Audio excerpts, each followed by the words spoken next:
Federal budget 2023-24 जून के महीने में वज़ीर ख़जाना सेनेटर इशाक डार पेश करेंगे असेंबली में। बहुत सी तवक्को भी हैं, बहुत से खदशात भी हैं, बहुत से मसाइल भी हैं, बहुत सी चीज़ें सोचनी हैं और हर रोज़ एक नई कहानी आती है, एक नया, कभी डराया जाता है, कभी खुश किया जाता है, लेकिन ज़मीनी हक़ाइक़ को मद्देनज़र रखना पड़ेगा। ये आप किसी से छुपी नहीं है बात तो पाकिस्तान एक बिल्कुल इकोनॉमिक जो क्रॉस रोड्स पे है, एक नाजुक मोड़ पे हम हैं। कहीं डिफ़ॉल्ट की बातें हो रही हैं, कहीं IMF का लोन नहीं मिल रहा, तो कहीं खर्चे हमारे बढ़ रहे हैं, कभी डिवेल्यूएशन हो रहा है, रुपया 300 को क्रॉस कर गया, इंटरेस्ट रेट 21% के ऊपर क्रॉस कर गया। तो ये हमारे लिए एक पूरी ऐसा लग रहा है कि पहाड़ गिर रही है। इसको मद्देनज़र रखते हुए मैं ये कहूँगा कि हुकूमत को सटन इक़दाम लेने पड़ेंगे और कड़वी दवाई भी पीनी पड़ेगी। पहली कड़वी दवाई तो ये होगी कि गवर्नमेंट जो जिसको PSDP कहते हैं, पब्लिक सेक्टर डेवलपमेंट प्रोग्राम, उसको या तो 1 साल के लिए बिल्कुल रोक दें या मामूली 200-300 अरब रुपए में ये काम चलाएं, क्योंकि ये ज़रूरी नहीं हम 1 साल और बर्दाश्त कर सकते हैं और ये उम्मीद है इससे फ़र्क भी पड़ जाएगा और कम से कम हमारे पास पैसे भी होंगे।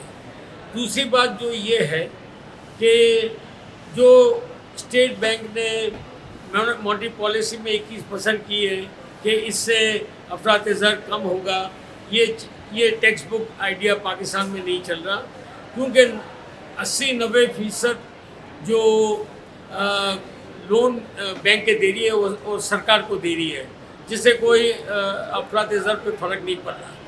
तो ये दूसरी बात ये है कि लोगों के पास अनडॉक्यूमेंटेड इकोनॉमी जो कह रहे हैं उसका भी ना वो इंटरेस्ट पे काम करते हैं तो उनको भी कोई फ़र्क नहीं पड़ता।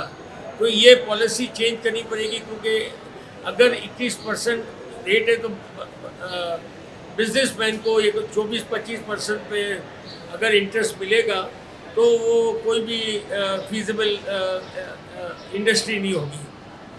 तीसरी बात है कि चूँकि हमने कभी भी हमारे एक्सपोर्ट बढ़ाने की तवज्जो दी नहीं है, हम इंपोर्ट बेस इकोनॉमी पे इतने सालों से चल रहे हैं, शौकत अजीज़ के ज़माने से, तो आज chickens have come home to roost जैसा कि कहते हैं। हमें इंपोर्ट उस वक्त इंपोर्ट ज़रूरी होता है जो आपकी सनतों को चलाता है, और ये आपकी सनतों को चलाने के लिए आपको इंपोर्ट लेनी पड़ती है, लेकिन हमारी पूरी तवज्जो होनी चाहिए वो दरामद पे नहीं होनी चाहिए, बरामद पे होनी चाहिए। हमें एक्सपोर्ट और एक्सपोर्ट हमारी सोचना चाहिए। हम 2 साल पिछले साल 31 अरब हो गए थे, इस साल हम $25 अरब आएंगे। ये किस तरह होगा? हमारी रेमिटेंसेस 31 अरब थी, आज 25 अरब पे आ गई, तो हम तो पीछे ही हट रहे हैं।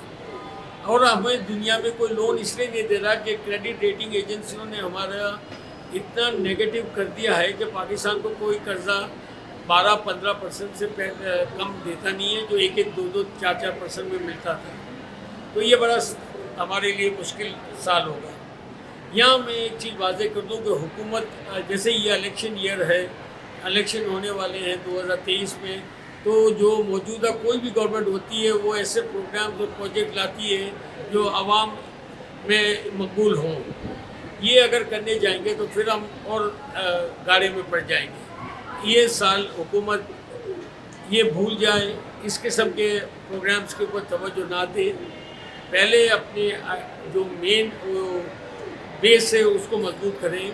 आखिर में मैं ये कहूँगा कि हुकूमत हर काम जो भी कर रहे हैं सबसे प्रायोरिटी दें कि लोगों को जो ज़रूरियात ज़िंदगी है उसको आप उसके जो बोझ है उसको हल्का करना पड़ेगा। चाहे IMF माने कि ना माने, आप हमारे जो वो आवाम जिसको हम कहते हैं vulnerable sector of the society, उनको आपको फिर से खड़ा करना पड़ेगा, और नहीं किया तो सनतें भी बंद होंगी, یہ لوگ بھی کوئی خرید نہیں سکے گا اور ملک میں افراتفری ہوگی، اور یہ افراتفری پاکستان کے لیے صحیح نہیں ہے۔ ہم اس سے پیچھے ہٹتے جائیں گے، ہم ایک گاڑے میں گرتے جائیں گے اور پھر نکلنا مشکل ہوگا۔ تو یہ اب شہباز شریف صاحب وزیر اعظم اور ارشاد ڈار صاحب وزیر خزانہ، ان لوگوں سے گزارش ہے کہ ایک پورا شفٹ کریں اور ایک جو ٹریڈیشنل آپ کی سیاست سے بالا تر ہو کے ملک کے عظیم تر مفاد میں سوچیں، تاکہ عوام کو ریلیف ملے اور عوام اپنی زندگی بسر کر سکے۔